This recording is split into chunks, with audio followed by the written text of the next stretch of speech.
Next question number 3 কোশ্চেনে বলেছে ODP কি?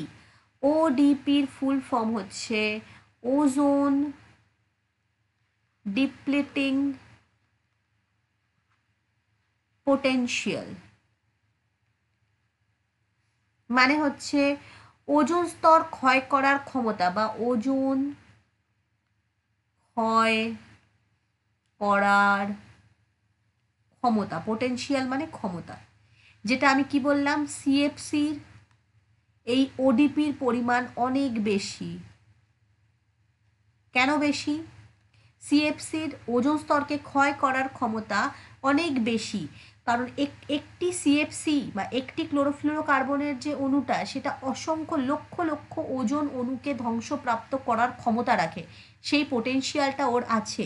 সো দ্যাটস ওয়াই বলা হয় সিএফসির ওডিপি অনেক বেশি। ঠিক আছে, তাই এই ওডিপি কথার অর্থ হচ্ছে ওজোন স্তর ক্ষয় করার যে পোটেনশিয়াল। তো যে সমস্ত গ্যাস ওজোন স্তরকে মানে ক্ষয় করার সামর্থ্য রাখে, তাদেরকে বলা হয় ওডিএস বা ওজোন ডিপ্লিটিং সাবস্ট্যান্স। এই সিএফসি কিন্তু একটা ওডিএস মানে ওজোন ডিপ্লিটিং সাবস্ট্যান্স, এটা আমি ক্লাসে কিন্তু পড়িয়েছি।